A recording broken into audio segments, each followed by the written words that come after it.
కమ్మ, చౌదరి లేదా నాయుడు. తెలుగు సమాజానికి అభివృద్ధి బాట ఏమిటో నేర్పిన రెండు సామాజిక వర్గాల్లో కమ్మ సామాజిక వర్గానిది కీలక పాత్ర. ఉమ్మడి ఆంధ్రప్రదేశ్ రాజకీయ చిత్రపటాన్ని మార్చడమే కాదు, తెలుగు సినిమా రంగాన్ని కొత్త పుంతలు తొక్కించిన కృషిలో ప్రధాన పాత్రధారులు కమ్మ సామాజికులు. సంఘ సంస్కర్త కందుకూరి వీరేశలింగం పంతులు కమ్మోరే, బారిస్టర్ త్రిపురనేని రామస్వామి చౌదరి, అలాగే సినీ రంగ దిగ్గజం ఎల్వి ప్రసాద్ లాంటి వారు పునాదులు వేస్తే తెలుగు వారి ఆత్మ గౌరవం ఏంటో హస్తిన పాలకుల ముందు నిరూపించిన విశ్వవిఖ్యాత నట సార్వభౌముడు నందమూరి తారక రామారావు మొదలు హైటెక్ ముఖ్యమంత్రి నారా చంద్రబాబు నాయుడు దాకా వారి నాయకత్వ ప్రతిభ, దార్శనికత అనితర సాధ్యం. సిమెంటు, చక్కెర పరిశ్రమలతో కేసీపీ కంపెనీ నడిపిన వెలగపూడి రామకృష్ణ ఈ సామాజిక వర్గంలో పారిశ్రామిక రంగానికి మార్గదర్శి. సినిమా రంగంలో ఎన్టీఆర్ సమకాలీకులు దిగ్గజాలు అక్కినేని నాగేశ్వరరావు, శోభన్ బాబు, ఘట్టమనేని కృష్ణ, ఆ తరువాత తరం బాలకృష్ణ, నాగార్జున, వెంకటేష్, వారి వారసత్వంగా young generation Mahesh Babu, junior NTR, Naga Chaitanya, Nani, Sharwanand లాంటి వారు. దర్శకుల్లో కె రాఘవేంద్రరావు, నేటి తరం పాన్ ఇండియా చిత్ర దర్శకుడు ఎస్ఎస్ రాజమౌళి, సంగీత దర్శకుడు ఎంఎం కీరవాణి, ఇంకా శతచిత్ర నిర్మాత దగ్గుబాటి రామానాయుడు, తెలుగునాట అత్యంత ఆధునిక కంటి ఆసుపత్రి ఎల్వి ప్రసాద్ ఐ ఇన్స్టిట్యూట్ స్థాపకుడు గుల్లపల్లి నాగేశ్వరరావు, తెలుగు పాత్రికేయంలో నవ పథ నిర్ణేత నార్ల వెంకటేశ్వరరావు, తెలుగు జర్నలిజాన్ని భూమార్గం పట్టించిన చెరుకూరి రామోజీరావు, ఆంధ్రజ్యోతి రాధాకృష్ణ, ప్రముఖ కెమికల్ ఇంజనీర్ యలవర్తి నాయుడమ్మ లాంటి ఎందరో ప్రతిభావంతులు తెలుగు సమాజానికి, దేశానికి, ప్రపంచానికి సేవలందించారు. తెలుగు వాడి విలువను ఎన్నో రెట్లు పెంచారు. ఒక్కరా ఇద్దరా, వందల్లో కాదు వేలల్లో ఉన్న కమ్మ ప్రముఖుల లిస్టు ఇక్కడ పేర్కొనాలంటే చాంతాడంత అవుతుంది. అందుకే కొందరి పేర్లే ఉదహరించాం, ఎవరిని మర్చిపోలేదు, విస్మరించలేదు అని మనవి. కమ్మకుల వైభవం గురించి మాట్లాడాలి అంటే ఎన్టీఆర్కు పూర్వం, ఎన్టీఆర్ తర్వాత అన్నంతగా విడదీయాలి వారి చరిత్రను. ఎన్టీఆర్కు ముందు, ఆయన తర్వాత పేరు ప్రఖ్యాతులు సంపాదించిన ఎందరో కమ్మ కార్యదక్షులు ఉన్నారు. కానీ తెలుగుదేశం పార్టీని స్థాపించి 9 నెలలకే ఎన్నికల్లో ఆయన విజయం సాధించి ముఖ్యమంత్రి పీఠం అధిష్ఠించిన అనంతరమే కమ్మ సమాజం కీర్తి పతాక ప్రపంచవ్యాప్తంగా రెపరెపలాడింది. అప్పటి వరకు వ్యవసాయం, పరిశ్రమలు, విద్యారంగం సహా వివిధ రంగాల్లో కమ్మ సామాజిక వర్గం సాధించిన ప్రగతి, ఘన విజయాలు తెలుగు ప్రజలకు తెలుసు. అయితే రాజకీయాల్లో ఎన్టీఆర్ అసమాన వేగంతో అధికారం చేజిక్కించుకోవడం అనేది ఆ సామాజిక వర్గాన్ని అత్యున్నత స్థాయిలో నిలబెట్టింది. 100 ఏళ్ల చరిత్ర ఉన్న కమ్మ సామాజిక వర్గం మూలస్థానం పూర్వపు గుంటూరు జిల్లా ప్రాంతమైన గుండ్లకమ్మ, కృష్ణానదుల మధ్య ప్రాంతమని చరిత్రకారులు చెబుతున్నారు. అక్కడ నుంచి వారు 4 వైపులకు ప్రయాణించి వివిధ ప్రాంతాల్లో స్థిరపడ్డారట. 800 ఏళ్ల క్రితమే ఓరుగల రాజధానిగా పరిపాలించిన కాకతీయుల సైన్యంలో రెడ్లు, వెలమలతో పాటు కమ్మలు కూడా సిపాయిలుగా, సైనికాధికారులుగా పనిచేశారు. కొన్ని చారిత్రక కారణాల వల్ల వాళ్ళు మిగిలిన 2 వర్గాలతో పోల్చితే తాత్కాలికంగా వెనుకబడ్డారట. ఆ తరువాత విజయనగర సామ్రాజ్యంలో కూడా నాయకులుగా సైనిక దళాలను కమ్మ సేనల్లో ముందుకు నడిపించి మంచి పేరు తెచ్చుకున్నారు. పెమ్మసాని, సాయపనేని, రావెల్ల అనే ఇంటి పేర్లున్న కమ్మ సైనిక కమాండర్లు రాజ్య పరిరక్షకులుగా, విస్తరణకు దోహదం చేసిన నేతలుగా చరిత్రకెక్కారు. మొఘల్ పాలకులు, గోల్కొండ కుతుబ్ షాహీ సుల్తానులు, నిజాంల పరిపాలనలో తెలుగు ప్రాంతాల్లోని కమ్మలు ఎంతో ప్రగతి సాధించారు. భూమి శిస్తు 4వ వంతు వసూలు చేసే ప్రభుత్వ సేవకులుగా కొంతమంది కమ్మవారికి చౌదరి అనే బిరుదు కూడా లభించింది. రైత్వారీ వంటి అనేక సాగు భూమి సంబంధ సంస్కరణలు అమలు కావడంతో కమ్మలకు విస్తారంగా వ్యవసాయ భూములు సంక్రమించాయి. ఫలితంగా వారిలో విద్యావంతులు పెరిగారు. సంస్కృతం తదితర రాజభాషలు నేర్చుకుని బ్రాహ్మణుల మాదిరి సమాజంలో విద్యా బోధకులుగా, ఉన్నత ప్రభుత్వ ఉద్యోగులుగా పనిచేశారు. మొదటి, రెండో ప్రపంచ యుద్ధాల సమయంలో ఆహార ధాన్యాలకు డిమాండ్ పెరిగింది. కోస్తాంధ్ర, ఇతర తెలుగు, తమిళ, కన్నడ ప్రాంతాల్లో వరి పండించే కమ్మ రైతాంగం పెరిగిన బియ్యం ధరలతో సంపన్నులయ్యారు. తొలి దశలో కమ్మ సమాజం సైనికులుగా పనిచేసి బాగుపడితే, రెండో దశలో వ్యవసాయ భూములు సొంతమయ్యాక చదువు పెరిగింది. 20వ దశాబ్దంలో పైన చెప్పినట్లు బియ్యం ధరలు పెరగడం కమ్మ సామాజిక వర్గం అన్ని విధాలుగా సుసంపన్నం కావడానికి తోడ్పడింది. 12వ శతాబ్దంలో కాకతీయుల కాలంలో ఆరంభమైన కమ్మల అభివృద్ధి ఆ తరువాత 800 సంవత్సరాల్లో కొత్త శిఖరాల్ని చేరుకుంది. ముఖ్యంగా కృష్ణా గోదావరి నదులపై బరాజుల నిర్మాణం కమ్మ సామాజిక వర్గానికి వరంగా మారింది. ఆదాయం, సంపద, చదువు పెరిగి విదేశాల్లో వ్యాపారాలు, సినిమా వంటి కొత్త రంగాల్లోకి ప్రవేశించి రాణించే అవకాశం వచ్చింది. మొదట్లో కాంగ్రెస్ పార్టీలో పెద్ద సంఖ్యలో చేరిన ఆ కులస్తులు తర్వాత కమ్యూనిస్టులయ్యారు. తెలంగాణ సాయుధ పోరాటంలో పాల్గొన్నారు.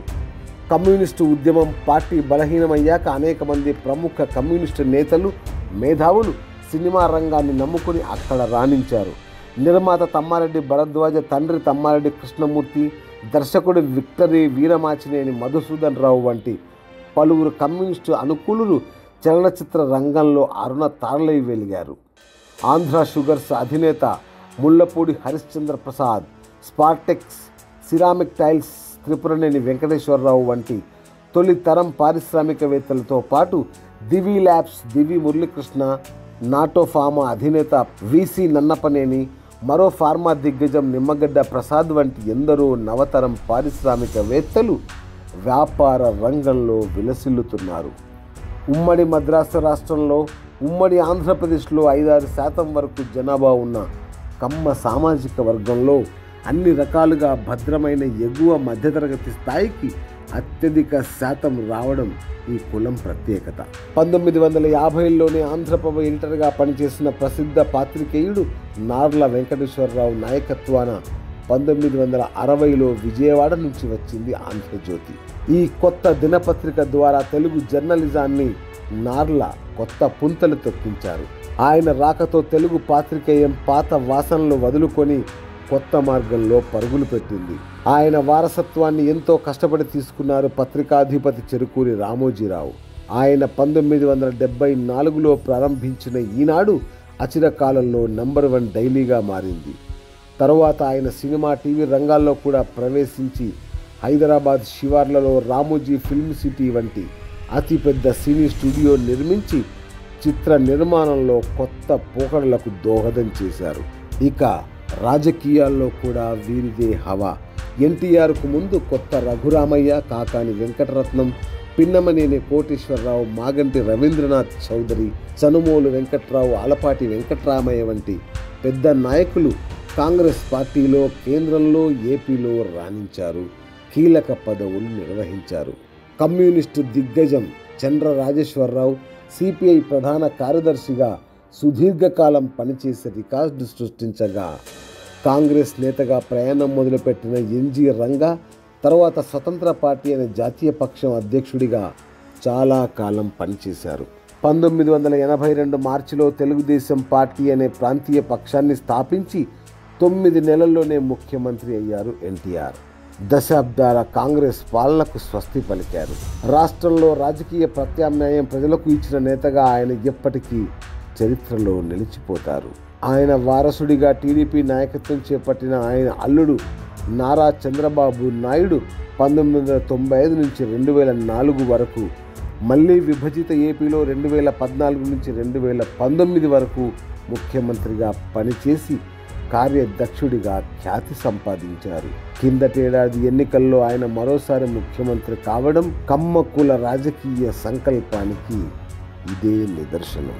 కమ్మ కులస్తులు దేశంలోని ఇతర ప్రాంతాలకు వందలాది ఏళ్ల నాడే వలసపోయి కొంగునాడు అంటే కోయంబత్తూరు ప్రాంతం, మధురై, చెన్నై తదితర ప్రాంతాల్లో స్థిరపడి వ్యవసాయ రంగం నుంచి పారిశ్రామిక రంగంలోకి వెళ్ళి అనూహ్య విజయాలు సాధించారు. రాజకీయాల్లో సైతం ఎందరో ఎంపీలుగా, ఎమ్మెల్యేలుగా రాణించారు, రాణిస్తున్నారు కూడా. ఎండిఎంకే నేత వైగో, దివంగత హీరో నేత విజయకాంత్ తదితరులు తెలుగు కమ్మ మూలాలున్నవారే. కోయంబత్తూరుకు చెందిన ప్రసిద్ధ లక్ష్మీ టెక్స్టైల్స్ గ్రూప్తో పాటు రాజశ్రీ సిమెంట్ వంటి అనేక విజయవంతమైన కంపెనీలను స్థాపించి నడుపుతున్నది తెలుగు కమ్మ కులస్తులే. ఇదే తరహాలో కర్ణాటకలో సైతం కమ్మ కులస్తులు స్థిరపడి రాజకీయాలు, పరిశ్రమలు సహా అనేక రంగాల్లో ముందుకు సాగుతున్నారు.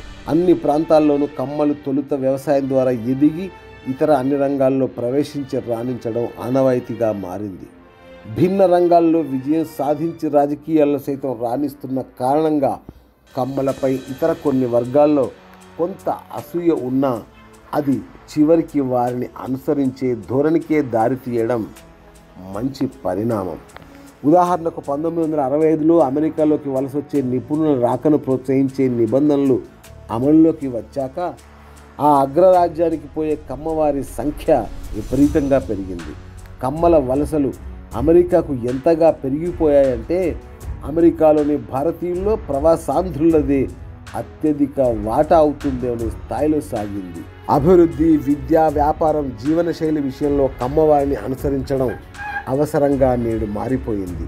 చారిత్రక కారణాల వల్ల తెలంగాణ ప్రాంతంలో ముఖ్యంగా హైదరాబాద్, నిజామాబాద్, కరీంనగర్, మహబూబ్ నగర్లతో పాటు ఖమ్మం, నల్గొండ వంటి సరిహద్దు జిల్లాల్లోకి వచ్చి కమ్మ సమాజం పెద్ద సంఖ్యలో స్థిరపడింది. ఈ కారణంగా తెలంగాణ మంత్రివర్గంలో ఒక కమ్మ మంత్రి, రాష్ట్రంలో 4-5 ఎమ్మెల్యేలు కమ్మవారే ఉంటున్నారు.